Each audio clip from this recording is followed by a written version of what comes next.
She didn't ask me for a DNA test. She handed me a lab kit at my daughter's 4th birthday party, in front of 11 guests, a plate of half-eaten cake still in her other hand. And she said, loud enough for the whole backyard to hear, that she wanted this settled before her son wasted one more year of his life raising a child that might not even be his.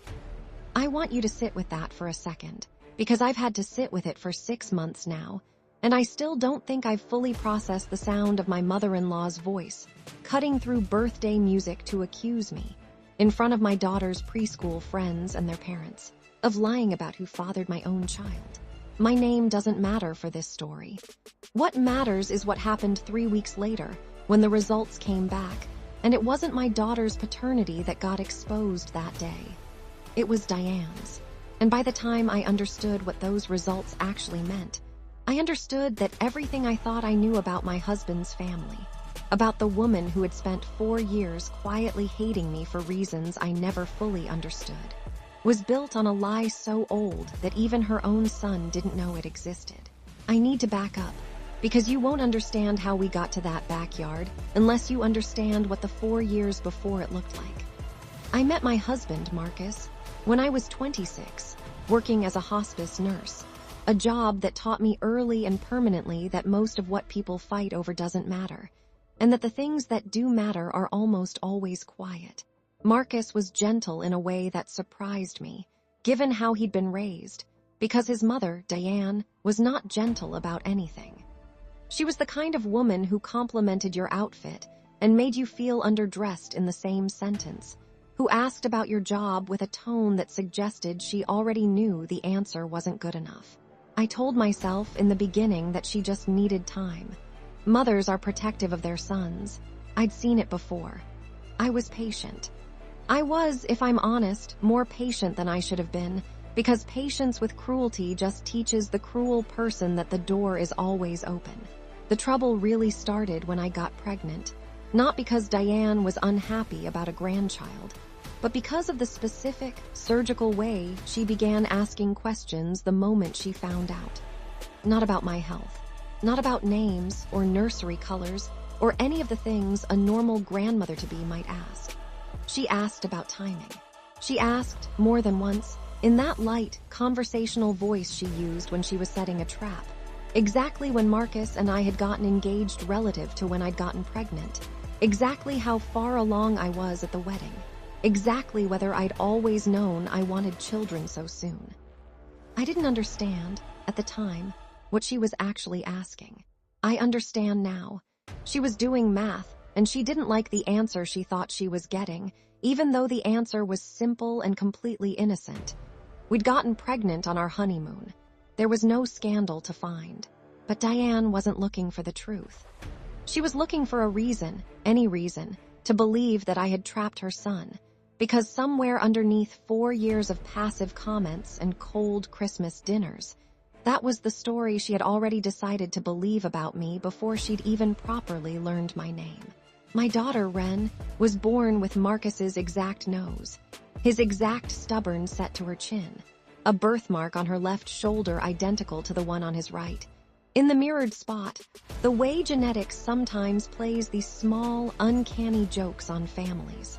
Anyone who has ever met my husband and my daughter in the same room has said the same thing without prompting, usually within the first 30 seconds.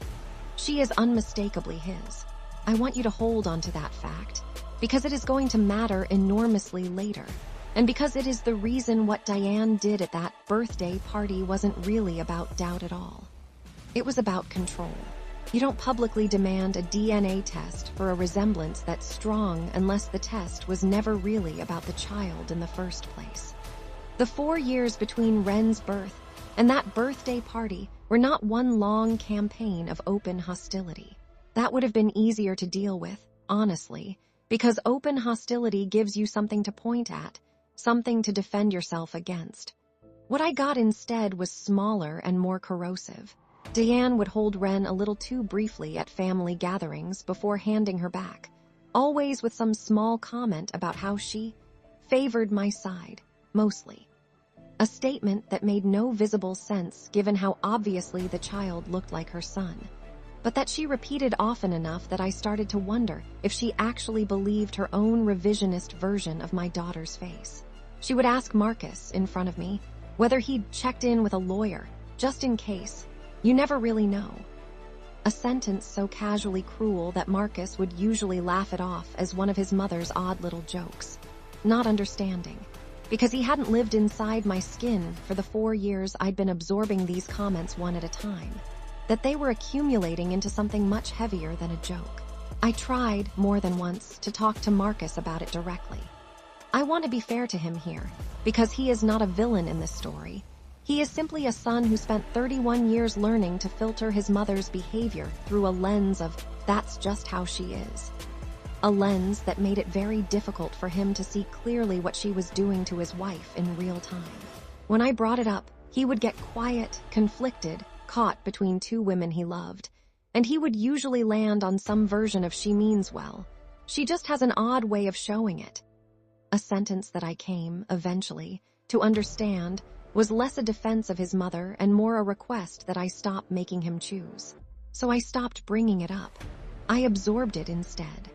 I told myself that as long as Ren didn't feel it, as long as the coldness stayed above her 4-year-old head, I could manage the rest. The birthday party changed that calculation entirely, because Diane didn't just hand me a DNA test kit in front of guests. She said, and I am going to give you her words exactly as she said them, because I have not been able to stop hearing them since. I've watched this family bend over backward for a child we've never been entirely sure is really ours, and I think it's time we all had some honesty around here. Ours. As though my daughter, my flesh, the child I had carried and delivered and raised, belonged to Diane in some contested, provisional way that required her personal verification. The backyard went completely silent. I remember looking at Marcus, waiting for him to say something, anything, and watching him stand there frozen, caught, once again, between the two of us, unable in that critical moment to simply say, in front of everyone, that his mother was wrong and cruel and out of line. My daughter, 4 years old, stood next to me holding a cupcake, confused by the sudden silence in a yard full of adults. And that, more than anything else that happened that day, is the image I have not been able to shake. I took the kit. I want to explain why, because I know some of you listening are already frustrated with me for not throwing it back in her face right there in the yard. And believe me, some part of me wanted to. But I had spent 4 years watching Diane build a narrative about me in the minds of everyone around her. A narrative where I was defensive, difficult, hiding something. And I understood, standing in that yard with 30 pairs of eyes on me, that refusing the test in that moment would only feed that narrative further. So instead, I did something I don't think Diane expected at all. I looked at her calmly, the way you'd look at someone who has just badly overplayed a weak hand, and I said, "Fine, let's do it properly though. Not just Ren and Marcus. All 3 of us, and you too, Diane, since you're so interested in where everyone in this family actually comes from." The yard went even quieter than it had been before. I didn't fully understand, when I said it, why the suggestion made her face change the way it did. A flicker so brief I almost convinced myself afterward that I'd imagined it. But I hadn't imagined it. I would understand exactly what that flicker meant 3 weeks later, when an envelope arrived at my house, not addressed to Marcus, not addressed to Diane, but addressed to me, because I was the one who had scheduled the extended family panel test at the lab, the one who had insisted, in a moment of righteous exhaustion, that if we were doing this humiliating exercise at all, we were doing it thoroughly, going back one more generation than Diane had ever intended. I held that envelope for almost 20 minutes before I opened it. I had absolutely no idea, sitting at my kitchen table with Ren's crayon drawings still scattered across it, that I was about to learn something about my mother-in-law that even her own son didn't know. Something that would explain, finally, with brutal clarity, exactly why a woman who had never doubted her granddaughter for a single genuine second had spent 4 years so desperately needing someone else in this family to be hiding something. The results were 11 pages long. most of it standard genetic marker tables that meant nothing to me on their own, until I got to the summary page at the back, the one written in plain language for people who don't read genetics for a living, and read a single sentence that I had to read 3 times before it actually landed. Wren was, as everyone who had ever looked at her face already knew, unquestionably Marcus's biological daughter, a probability so close to certainty that the lab had rounded it up without qualification. That was never in doubt, and some small, tired part of me felt a flicker of vindication reading it in official black and white, even though I had never once needed a piece of paper to know the truth about my own child. But it was the second finding on that page, tucked below the paternity confirmation like an afterthought, that made my hands go cold around the paper. The panel test, the one I had insisted on out of spite, the one that included Diane, had also compared Marcus's sample against the sample submitted for his father, Robert, the quiet, mostly silent man who had sat at the head of every family dinner for 31 years, nodding along to his wife's opinions, rarely offering his own. And according to 11 pages of genetic markers processed by an accredited lab, Robert was not Marcus's biological father. Not even close. Not a probability that left room for lab error or contested percentages. A clean, unambiguous exclusion. I sat at that kitchen table for a long time. I want to be honest with you about what I felt in that moment, because it wasn't triumph, not yet, not really. It was something closer to vertigo. The specific disorientation of realizing that a woman who had spent 4 years quietly interrogating the legitimacy of my daughter had been carrying, her entire adult life, the exact secret she'd accused me of hiding. I thought about every single one of those small, cutting comments. The ones about timing, about always knowing I wanted children so soon, about checking with a lawyer just in case. And I understood, finally, with a clarity that made my stomach turn, that none of it had ever really been about me at all. It had been about Diane.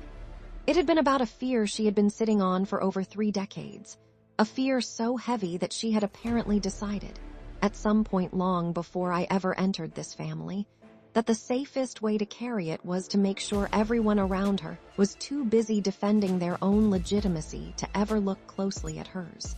I didn't call Marcus immediately. I know some people will judge me for that, for sitting on something this significant for the better part of a day before telling my own husband that the man he'd called Dad his entire life wasn't his biological father. But I want you to understand the position I was in. I was holding information that was going to detonate inside a family I had spent 4 years being told I didn't fully belong to. And I needed, selfishly perhaps, a few hours to simply exist with the knowledge before I became the person responsible for delivering it. I thought about Robert, quiet Robert, who had never once said an unkind word to me in 4 years, who had, if anything, seemed almost apologetic on the rare occasions Diane's comments went too far even by her standards. A small, helpless wince he thought no one noticed. I wondered, sitting there, whether he knew. I wondered whether 31 years of quiet in that house had been the sound of a man who had made peace with something a long time ago, or the sound of a man who had never been told at all. When I finally showed Marcus the results that evening, after Wren was asleep, I watched my husband's face do something I had never seen it do before. A kind of slow, structural collapse. The look of a man watching the foundation of his own identity quietly give way beneath him. He read the summary page twice, the same way I had, and then he set it down on the counter very carefully, the way you set down something you're afraid might break further if you're not gentle with it. He didn't cry, not right away. He asked me, in a voice that didn't sound like his own voice, whether I was sure the lab hadn't made a mistake. And I told him what the paperwork had already told me, that an exclusion this clean, across this many markers, wasn't the kind of thing labs got wrong. He asked me what we were supposed to do now, and I told him the truth, that I didn't know, that this wasn't a decision I could make for him, that whatever came next had to be his to decide. Because it was his family, his history, his father standing at the center of a truth that had apparently been kept from everyone, including, I suspected, including him. Marcus didn't confront his mother that night, and I understood why. He needed time, the same way I had needed a few hours at that kitchen table, except his version of that need stretched into almost a week in which he barely spoke. Went to work and came home and sat with Ren longer than usual at bedtime, as though needing to physically confirm, over and over, that whatever had just cracked open in his understanding of his own family hadn't changed anything about the one relationship in it that had never once been in question. I didn't push him. I had learned, over 4 years of watching him get caught between his mother and me, that pushing Marcus toward a confrontation before he was ready only ever made him retreat further into that same paralyzed middle ground. So I gave him the week, and I focused instead on something that had been quietly forming in the back of my mind since the moment I'd read that summary page, a question I couldn't stop turning over. If Robert wasn't Marcus's biological father, then who was? And did Diane know the answer to that question with the same certainty she demanded from me about my own daughter? The answer to that question arrived not through some dramatic discovery, but through Marcus's aunt, Diane's younger sister, Patricia, a woman I had met maybe 4 times in 4 years, always at the edges of family gatherings, always slightly apart from Diane in a way I'd assumed was just sisterly distance, and had never once thought to question further. It was Marcus who called her, finally, near the end of that quiet week, not to accuse anyone of anything, just because he needed, he told me, to talk to someone who had known his mother before she became his mother. Someone who might be able to help him understand a version of Diane he'd apparently never been allowed to see. And Patricia, it turned out, had been waiting a very long time for someone to finally ask. Patricia didn't make Marcus ask twice. I wasn't on that call, but Marcus told me about it afterward, sitting at our kitchen table with the same careful stillness he'd had the night he first read those results, and what he told me was this. Before Diane ever met Robert, before the wedding photos that hung in their hallway, before 31 years of quiet dinners at the head of that table, Diane had been engaged to someone else, a man named Elliot, someone Patricia remembered as sharp-tempered and unreliable in a way that had worried the whole family at the time. The engagement ended badly and abruptly, months before Diane and Robert's wedding was even announced, and Patricia had always privately suspected, though she'd never once said it aloud in 31 years, that Diane had already been pregnant when that engagement ended, and that Robert, a steady, quiet, deeply kind man who had loved Diane for years from a respectful distance, had simply stepped in, married her quickly, and never once, in 3 decades, treated Marcus as anything other than fully, completely his own son. Patricia said she'd never been certain. She said Diane had never confirmed it, not once, not even to her own sister. But she said that watching Marcus grow up, watching the quiet, careful way Robert had always looked at him, she had wondered.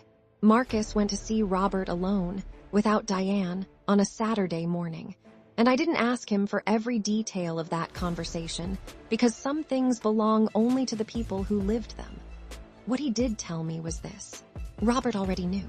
He had known for 3 decades, since before Marcus was even born, and he told Marcus, gently, without a trace of resentment in his voice, that it had never once mattered to him, not for a single day, that the moment he held Marcus for the first time in a hospital room 31 years ago, biology simply stopped being relevant, and that he had spent every year since trying to make sure Marcus never had a single reason to wonder whether he belonged to him completely. He said he'd always assumed, if this ever came out, that it would come from Diane in her own time, in her own way, and that he was sorry, genuinely sorry, that instead it had come out because Diane had gone looking for someone else's secret and found her own reflected back at her. Diane's reaction, when Marcus finally confronted her, was not what I expected, and I say that as someone who spent 4 years building an increasingly hardened picture of exactly what kind of woman she was. She didn't deny it. She didn't spin it. She sat very still, Marcus told me, in the same living room where she had once told him not to worry, just in case, and she said that she had spent 31 years terrified that the truth would come out, and that Marcus would look at Robert differently, look at himself differently, and that somewhere along the way, without ever admitting it to herself in so many words, she had decided that the safest way to protect that fear was to make sure no one in this family ever felt secure enough in their own legitimacy to go looking too closely at hers. She told him that the DNA test at the birthday party hadn't really been about Ren. It had never been about Ren. It had been about a woman who had spent 3 decades so afraid of one truth that she had built an entire personality around suspecting everyone else of hiding one too. I wish I could tell you that Diane transformed overnight into a warm, easy grandmother, that the 4 years of coldness dissolved the moment her own secret came to light. But that isn't what happened, and I'd rather tell you the truth than a tidier version of it. What happened instead was smaller and slower. She stopped, almost immediately, making comments about Ren's paternity, about timing, about lawyers just in case, not because she'd had some grand epiphany about kindness, but because she no longer had the moral high ground to stand on. And Diane, whatever else she is, has always known exactly where her footing is solid and where it isn't. She started, in the months since, showing up to things a little more quietly, asking a little more, assuming a little less. And Robert, remarkably, seems lighter than I've ever seen him. A man who spent 31 years carrying a secret that was never fully his to carry alone, finally free of the weight of it. Marcus still calls him Dad. He told me, the week after everything came out, that biology explained where he came from, but it had never once explained who raised him, and that as far as he was concerned, nothing about that had changed or ever would. As for me, I keep that lab report in a folder I hope I never have to take out again. But I think about it more often than I'd like to admit, not because I feel any need to hold it over Diane, but because it taught me something I didn't expect a piece of genetic paperwork to teach me. The people who accuse you loudest of hiding something are so often the ones burying something themselves. And the cruelest thing you can do to someone like that isn't to fight back with the same weapon. It's to simply hand them the mirror they were so desperately trying to avoid, and let them stand in front of it for as long as they need to. I didn't win that birthday party by proving Ren was Marcus's daughter. Everyone in that yard already knew that. I won it by being calm enough, in a moment designed to unravel me, to ask one more question than Diane was prepared to answer. And I have to wonder, sometimes, how many other families are sitting at dinner tables right now, certain of a secret they think belongs entirely to someone else, never once suspecting how close they are to finding one of their own.